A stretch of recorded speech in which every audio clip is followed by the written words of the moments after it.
بسم اللہ الرحمن الرحیم۔ بیماریوں کی ماں قبض اور اس کا مؤثر علاج۔ آنتوں کے فیل کی وجہ سے قبض ہو، پخانہ سخت ہو، کالے رنگ کا گولیوں کی شکل میں اور پخانے کی حاجت نہ ہو تو اوپیم روزانہ 1 مرتبہ استعمال کریں۔ نمبر 2، پخانہ سخت ہو اور بڑی مشکل سے خارج ہو، پخانہ کرتے وقت مقعد میں دکھن اور سختی ہوتی ہو، تھوڑا بہت خون بھی نکلے تو نیٹرم میور 200 روزانہ 1 بار دیں۔ نمبر 3، اگر سفر میں قبض ہو تو ایلومینا استعمال کریں۔ نمبر 4، آنتوں کی خشکی اور آنتوں کی حرکات کے انجام نہ پانے کی وجہ سے پخانے کی ضرورت محسوس نہ ہو اور نہ ہی پخانہ کرنے کی طاقت ہو۔ اگر پخانہ ہو تو سخت گولیوں کی مانند ہو یا اتنا ملائم یا نرم ہو کہ اعضاء کے ساتھ چپک جائے، یا بھیڑ بکریوں کی مینگنیوں کی شکل جیسا ہو، پخانہ کا رنگ سبز ہو اور پخانہ کرتے وقت مقعد میں دکھن پیدا کرے۔ ان علامات کی صورت میں ایلومینا مفید ہے۔ یہ دوائی بچوں کی قبض میں بھی مفید ہے۔ روزانہ 1 مرتبہ استعمال کریں۔ 30 بھی دی جا ایلومینا 30 بھی دی جا سکتی ہے اور 200 بھی۔ اگر 200 ہو تو وہ 1 دفعہ دیں یا ہفتے میں 1-2 دفعہ دیں، اور اگر 30 طاقت ہو تو ایک خوراک صبح، 1 دوپہر، 1 شام، دن میں 3 دفعہ دیں۔ قبض ہر عمر کے لوگوں میں۔ سلیکا مارینا ایسی دوا ہے جو ہر عمر کے لوگوں کو فائدہ پہنچاتی ہے۔ یہ ایسی دوا ہے جو عورتوں کے حیض سے پہلے اور حیض کے دوران کی قبض میں بھی مفید ہے۔ قبض پرانی اور سخت گولیوں کی شکل میں ہو۔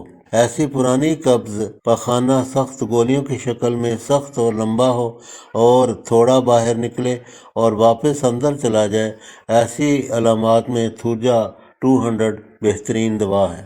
قبض بزرگوں اور بوڑھے لوگوں میں ہو اور عمر رسیدہ لوگوں میں ایسی ضدی قبض ہو جس میں پخانہ کی متواتر اور بے سود حاجت پریشان کر دیتی ہو، رفع حاجت کے موقع پر دیگر لوگوں کی موجودگی مریض کو ناقابل برداشت ہو، تو اس کو سوتے وقت، یعنی ایمبرا گریسیا اس کی دوائی ہے، تو ایمبرا بہت ہی مفید دوائی ہے ان حالات میں، ان علامات میں۔ بزرگوں اور بوڑھے لوگوں میں قبض کے لیے خاص الخاص مرکب نسخہ یعنی کمبینیشن ہے۔ ایلومینا، اوپیم، لائکوپوڈیم 200 طاقت میں کسی ہومیوپیتھک سٹور سے مندرجہ بالا ادویات یکجا طور پر 20 ml لیکوڈ یعنی محلول شکل میں، لوکل یعنی امپورٹڈ یا ولایتی دوائی نہ لیں، پاکستانی دوائی ہو، اچھی کمپنی کی ہو، یہ بنوا لیں، اور ساتھ ہی 100 گرام ہومیو گولیاں بھی خرید لیں۔ تھوڑی سی گولیوں پر ذرا سا وہ محلول چھڑک کر اس قدر چھڑکیں کہ گولیاں کسی قدر تر ہو جائیں۔ سوتے وقت چند گولیاں چوس لیں۔ فوائد: بوڑھے لوگوں کی تمام قسم کی قبض کے لیے مفید ہے۔ قبض کے لیے پیٹنٹ ہومیو دوا لوزی، یہ ٹیبلٹ لوزی ہیں جو کمال ہومیو لیب کی بنی ہوئی ہے۔ یہ دوا بچوں، بالغوں اور بزرگوں کی ہر قسم کی قبض کے لیے مفید و بے ضرر ہے۔ مقدار خوراک آدھی تا 2 گولیاں۔ اس دوا کی خوبی یہ ہے کہ میٹھی گولیاں ہیں، بچے بھی بآسانی چبا کر یا چوس کر کھا سکتے ہیں۔ بچوں کی پہنچ سے دور رکھیں، کیونکہ اگر بچہ ایک گولیاں زیادہ کھا لیتا ہے تو اس کو نقصان پہنچ سکتا ہے۔ قبض کا ہربل علاج۔ یہ بہت ساری ہربل ادویات ذیل میں لکھی گئی ہیں، تو جو میسر آ جائے، جو جس کے موافق ہو، اگر ایک دوائی سے فائدہ نہ ہو تو دوسری دوائی استعمال کر سکتے ہیں۔ بہت ہی اللہ کے فضل سے مؤثر، ساری ہربل ادویات مفید و مؤثر ہیں، لیکن ہر ایک کی مزاج اور طبیعت کی بات ہے۔ جس کو ہومیوپیتھی دوائی سے فائدہ، ہومیوپیتھی دوائی استعمال کرے، جس کو ہربل علاج سے فائدہ ہو وہ ہربل استعمال کرے۔ اب ہم علاج بیان کرتے ہیں۔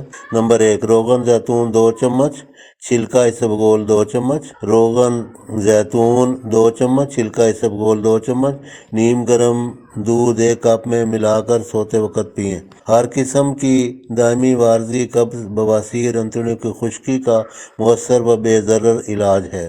نمبر 2، ہرڑ زرد یعنی ہرڑ حلیلہ بھی اس کو کہتے ہیں، مربع بھی اس کا ہوتا ہے، لیکن یہاں ہرڑ کا گھریلو گرائنڈر میں صفوف بنائیں اور بقدر 2 چمچ چائے والے سوتے وقت نیم گرم دودھ کے ساتھ استعمال کریں، مفید اور بے ضرر علاج ہے۔ نمبر 3، پیٹنٹ کرابادینی یعنی فارماکوپیا کے نسخہ جات ہیں، ہربل کرابادین کے نسخے۔ پیٹنٹ کرابادینی مرکب نسخہ جات جو بازار سے بنے بنائے مل جاتے ہیں، کسی اچھی کمپنی کے لیں، مثلا ہمدرد یا کرشی یا اجمل یا مرحبا یا آفتاب کرشی۔ آفتاب کرشی کے ادویات معیاری بھی ہیں، سستی بھی ہیں۔ اطریف الزمانی یا اطریف الصنا مکی یا اطریف الملین یا جوارش کمونی یا حب ملین یا حب ایارج یا خمیرہ بنفشہ یا حب صبر، یہ صبر نہیں، رفع صبر، صبر مصبر کو کہا جاتا ہے، یا حب صبر یا مربع ہرڑ یا گلقند وغیرہ۔ ان میں سے جو دوا بھی مل جائے وہی ٹھیک ہے، وہی مفید و مؤثر ہے۔ سبھی ادویات اللہ کے فضل سے بے حد مجرب ہیں، تجربہ شدہ ہیں، سینکڑوں سالوں سے استعمال کی جاتی ہیں اور استعمال سے اللہ کے فضل سے بہت مفید و مؤثر ثابت ہوئی ہیں۔